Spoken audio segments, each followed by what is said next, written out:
Union চেয়ারম্যানের সম্মানী 10,000 টাকা, তার মধ্যে 4,500 টাকা সরকার থেকে দেওয়া হয়, 5,500 টাকা দিতে হয় ইউনিয়ন পরিষদের আয় থেকে। একজন ইউপি মেম্বারের সম্মানী 900 টাকা, অর্ধেক ইউনিয়ন পরিষদের আয় থেকে, অর্ধেক সরকার থেকে। আমাদের কেন্দ্রীয় যে কোনো সিদ্ধান্ত বাস্তবায়নে ডিসি হয়ে ইউনো বা ওসি কিন্তু ইউনিয়ন চেয়ারম্যানের সর্বশেষ একেবারে প্রান্তে যে মানুষটি কাজ করে তিনি হচ্ছেন চৌকিদার বা দফাদার। ওই চৌকিদার বা দফাদারের সম্মানী কত? আমরা সরকার থেকে দেই 6,500 টাকার মধ্যে, ওদের বেতন হচ্ছে 6,500 টাকা, তার মধ্যে আমরা দেই 50% আমরা দেই, 50% সরকার থেকে দেয়। আসলে কি 6,500 টাকায় এখন সংসার চলে? একজন চেয়ারম্যানকে এখান থেকে পরিবর্তে পাঠিয়ে দিলেন, তাকে সার্বক্ষণিক 9টা 5টা অফিস করতে হবে, সম্মানী মাত্র 9,000 টাকা। কাজেই চেয়ারম্যানদের সম্মানী, মেম্বার সাহেবদের সম্মানী, চৌকিদার দফাদারের বেতন বা সম্মানী না বাড়ালে ওই একেবারে তৃণমূল পর্যায়ে একেবারে নদী প্রত্যন্ত গ্রামে থেকে যে মানুষটি কাজ করে সরকারের পক্ষে তার সম্মান বোধ রাখে না। একটা চৌকিদারকে সাইকেল মাননীয় প্রধানমন্ত্রী দিয়েছেন, ভালো লেগেছে, কিন্তু ওর স্যান্ডেল পায়, সিরা স্যান্ডেল, জুতা নাই। খারাপ লাগে। আমি যখন মাননীয় প্রধানমন্ত্রীর পক্ষ থেকে চৌকিদারদের হাতে সাইকেল বিতরণ করি, ও যখন এসছে প্যান্টের বেল্ট নাই, রশি দিয়ে প্যান্ট বেঁধে এসছে, সিরা স্যান্ডেল, পন্স পরা। কাজেই ওদের জীবনমান উন্নয়নের জন্য আরো কিছু কার্য পদক্ষেপ নিতে হবে। মাননীয় প্রধানমন্ত্রী গত পার্লামেন্টে কিন্তু আমরা গ্রাম আদালত আইন পাশ করেছি, সেখানে 3 লক্ষ টাকা করে ক্ষমতা দেওয়া হয়েছে ইউনিয়ন পরিষদের হাতে, এটি সত্য। কিন্তু গ্রামে যে এই বিষয়টি সবচেয়ে বেশি আলোচ্য সেটি হচ্ছে পারিবারিক বন্টন মামলা, যে জন্য কোর্টে যাওয়া লাগে, সিভিল কোর্টে মামলা করতে হয়। একটু আর 2টা মিনিট সময় দেন, একটু বলি, মানে আর তো কেউ নেই বলার, আমি একটু বলি। কাজেই যেই জায়গার যেই কাজটা ইউনিয়ন চেয়ারম্যান সহজে করতে পারে, পারিবারিক বন্টন নামা, সেই ক্ষমতা কিন্তু 3 লক্ষ টাকার উপরে। কাজেই পারিবারিক জমি বন্টনের যে দায়িত্ব, এটাও কিন্তু ইউনিয়ন পরিষদের চেয়ারম্যানকে বা ওই গ্রাম আদালতে দেওয়া যেতে পারে। গ্রাম আদালত দেওয়ার পরে ইউনিয়ন চেয়ারম্যান মেম্বারদেরকে বিশেষ প্রশিক্ষণ দিতে হবে মাননীয় স্পিকার। তাদের প্রশিক্ষণ না দিলে কিন্তু তারা গ্রাম আদালত পরিচালনায় হোঁচট খাবে।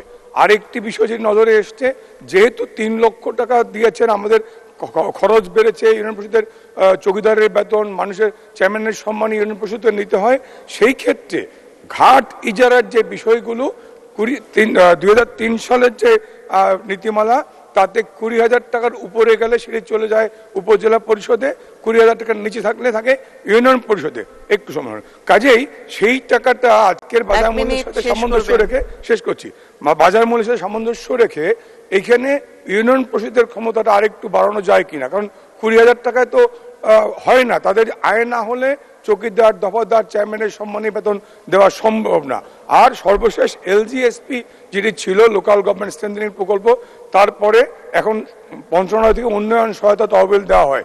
আমি এই জায়গাটায় একটু জবাবদিহিতা কি আছে মাননীয় মন্ত্রী আমি জানি না, এলজিএসপিরও জবাবদিহিতা ছিল আমি জানি না, যেমন পৌরসভাগুলো জবাবদিহিতা নেই, আমি পৌরসভায় আজকে যাব না, শুধু ইউনিয়ন পরিষদের উন্নয়ন সহায়তা তহবিলটা, এখানে জবাবদিহিতা কে, পিডি কে, মনিটর কে করে সেটা দরকার। প্রায় 4,500-এর বেশি ইউনিয়ন, একটা মাত্র কবিতরের ঘরের মতো অফিস দোতলায় মন্ত্রণালয়ের নিচে, 4,500 ফাইল রাখার জায়গা নাই। একটা সিনিয়র সেক্রেটারি বা এও, একটা ডেপুটি সেক্রেটারি পা ফেলবার জায়গা নাই, মাঝে মধ্যে যেতে হয় আমাদের, সেখানে যাই, কারণ অনিয়মের চূড়ান্ত সেই জায়গাটায়। আপনি মাননীয় স্পিকার, আমি সময় নিয়ে একটু বলি, আমার মেহেন্দিগঞ্জ হিজলা একটা ইউনিয়ন আছে। সদস্য এতক্ষণ বলার বিধান নেই, আপনি অনেকক্ষণ বলেছেন, এখন শেষ করবেন। আমি একটু বলে শেষ করছি। এইটা বলে, একটা ইউনিয়নে 9টা ওয়ার্ড, একটা ওয়ার্ডে 400 ভোটার, একটা ওয়ার্ডে 1600 ভোটার, 3200 ভোটার। এইটা অ্যাডজাস্টমেন্টের জন্য ইলেকশন কমিশনে একজন নারী প্রার্থী আবেদন করলেন, কারণ 7, 8, 9 ওয়ার্ডে 16,000 ভোট, আর বাকি 6টা ওয়ার্ডে 8,000 ভোট। ওই নারী প্রার্থীকে ভোট করতে হলে 16,000 ভোট ফেস করে ভোট করতে হয়। তিনি আবেদন করলেন, মন্ত্রণালয় থেকে ডিসি হয়ে অন্য পর্যন্ত চিঠি গেল, ডিসি অন্যরা এমন করলেন, ও যা ছিল তাই বহাল করে পাঠিয়ে দিলেন।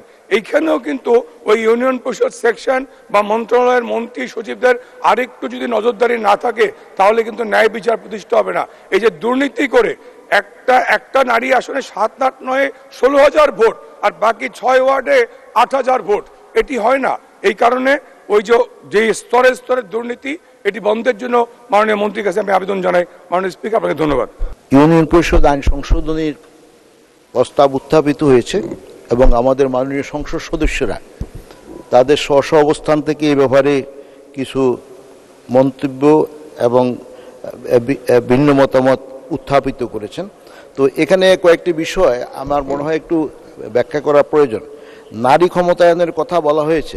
তো আমাদের মাননীয় প্রধানমন্ত্রী শেখ হাসিনা প্রথম রাষ্ট্রীয় ক্ষমতায় আসার পরে নারীদেরকে জনপ্রতিনিধি হিসাবে তাদের আত্মপ্রকাশ করা এবং অংশগ্রহণ করা রাষ্ট্র পরিচালনায় বিভিন্ন স্তর, আমি ব্যাখ্যা দিয়ে বলার দরকার নেই, সচিব থেকে প্রধান বিচারপতি থেকে আরম্ভ করে পুলিশের এসপি, ডিসি, ইএনও, ওসি এরকম পদায়ন করার জন্য মাননীয় প্রধানমন্ত্রী উদ্যোগ নিয়েছেন এবং উপজেলা মহিলা ভাইস চেয়ারম্যান এবং আপনার ইউনিয়ন পরিষদ পর্যায়ে, তারপরে পৌরসভা পর্যায়ে বিভিন্নভাবে নারীদেরকে ক্ষমতায়ন করা এবং তাদেরকে নেতৃত্ব দেওয়ার জন্য, যোগ্য করে তোলার জন্য উনি বিভিন্নভাবে আপনার আইনগত সুবিধা প্রদান করেছেন এবং উৎসাহ প্রদান করেছেন।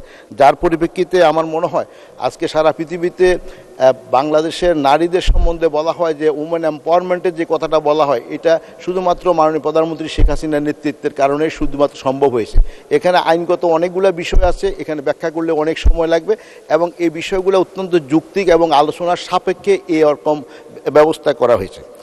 আর নারী আসনে ভোটের সংখ্যা বেশি, এখানে একটা বিষয় আমার মনে হয় খুব বেশি আলোচনা করার দরকার আছে কিনা, কারণ নারীরা সংরক্ষিত, অর্থাৎ মহিলারাই শুধুমাত্র সেখানে কম্পিটিশন করবেন, মহিলারাই প্রার্থী, শুধু মহিলারাই যেহেতু হবে, ততএব এখানে একটা বাড়তি সুবিধা ওনারা পাচ্ছেন। তো আর অনারিয়াম সম্বন্ধে বলা হয়েছে তাদের সম্মানী ভাতার বিষয়। হ্যাঁ, আমি বুঝি যে 6,000, 9,000 টাকাটা এটা খুব বড় বেশি টাকা নয়, কিন্তু এই বিষয়টাকে আমাদেরকে বিবেচনায় নিতে হবে এভাবে যে জনপ্রতিনিধিদের, আমাদের সব স্থানীয় সরকার প্রতিষ্ঠানগুলোকে আর্থিকভাবে নিজেদেরকে সক্ষম করে তুলতে হবে এবং তাদের সক্ষমতা করার জন্য তারা জনগণকে, সরকার বিভিন্ন ধরনের উন্নয়ন প্রকল্প এবং মানুষের আয় বৃদ্ধির জন্য বিভিন্ন ধরনের প্রকল্প নিচ্ছেন এবং সেই সমস্ত প্রকল্পগুলো সুন্দর করে বাস্তবায়ন করলে জনগণের আয় বৃদ্ধি পাবে এবং জনগণের আয় বৃদ্ধি পেলে জনগণও আমাদেরকে রেভিনিউ বেশি দিতে পারবে এবং তার পরিপ্রেক্ষিতে সময়ের ব্যবধানে এই বিষয়টি আমাদের মধ্যে বিবেচনায় আসেন। মাননীয় প্রধানমন্ত্রীর সাথেও ইতিমধ্যে আলোচনা হয়েছে এবং মাননীয় প্রধানমন্ত্রী এই ব্যাপারে অত্যন্ত সদয় এবং আমরা সময়ের ব্যবধানে চিন্তা ভাবনা করছি যে আপনার এই বিষয়টা যাতে নাকি বিবেচনায় নেওয়া যায়।